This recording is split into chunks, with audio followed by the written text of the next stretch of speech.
नमस्कार दोस्तों, बढ़िया आज की इस कहानी का नाम है परिवार। इससे पहले अगर अपने चैनल पहली बार है तो प्लीज सब्सक्राइब कीजिए। ऐसे कैसे तूने लड़की के लिए हाँ कर दी? ना घर देखा, ना परिवार देखा, ना लड़की के पापा की जमीन जायदाद देखी। ऐसे कैसे कोई भी लड़की इस घर की बहू बन जाएगी? और लड़की के भाई भी नहीं है। मैं तो तुझे इसकी इजाजत नहीं दूंगा। चौधरी जी गुस्से में बोले। उसकी आवाज सुनकर उनके छोटे भाई धीरज ही सहम गए। दादा, वो लड़की अच्छे घर से है और अपने शुभम को भी पसंद है, बस और क्या चाहिए? वो बोली उसके भाई। चौधरी जी फिर से रौबदार आवाज में बोले, शादी के लिए बहुत कुछ देखा जाता है, तुम्हें अभी कुछ समझ नहीं है। अगर लड़की के भाई नहीं है तो अपने लेन देन के व्यवहार कौन करेगा? ये शादी ब्याह के बारे में तेरी शहरी रिवाज नहीं चलेंगे। फिर वो बोले। धीरज जी कुछ न कह सके। तभी शुभम भी गुस्से में बोलता है, पापा, ये ताऊ जी क्या गुलगुला रहे हैं? छोटी सी बात का बखेड़ा बना रहे हैं।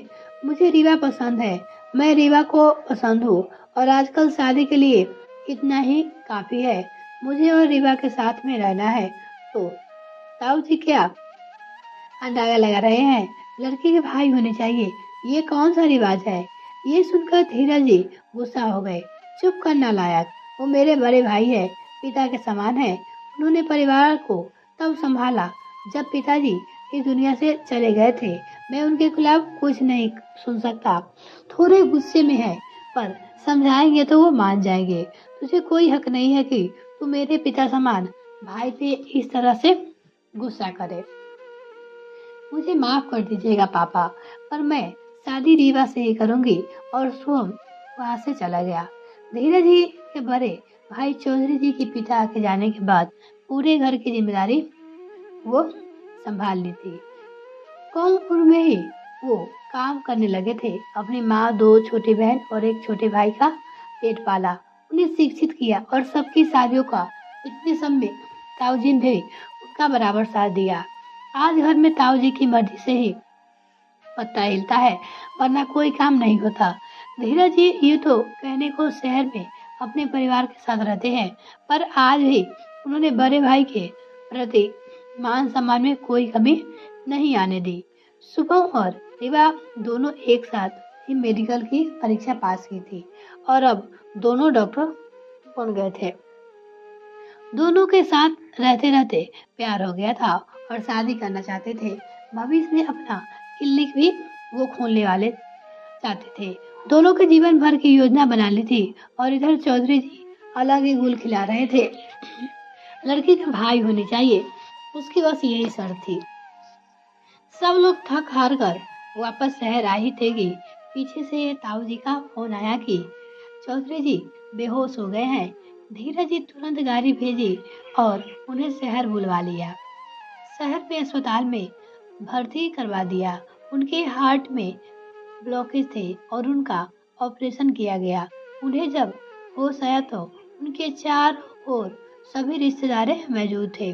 दादा, इस डॉक्टर ने आपका ऑपरेशन करके आपको बचाया है, वो बोले।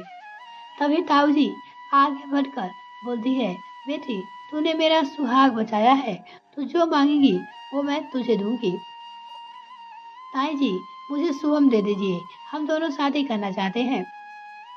सब आश्चर्यचकित हो गए कि चौधरी जी का ऑपरेशन रीवा ने ही किया था। किसी को पता नहीं था। ताऊ जी, मैं अपने पैरों पे खड़ी हूँ। मेरे पापा की अपनी कोई लंबी चौड़ी जमीन जायदाद नहीं है। हम दो बहनें हैं। उन्होंने पढ़ा लिखा और बहुत काबिल बना दिया है कि मेरी छोटी बहन इंजीनियर है। हम दोनों कभी भाई की कमी महसूस नहीं होती। क्या जिस लड़की के भाई नहीं है उसकी शादी ही नहीं होती? मैं अपने सारे लेन देन के व्यवहार खुद ही निभा लूंगी। क्यों, मैं खुद अपने पाँव पे खड़ी हूँ।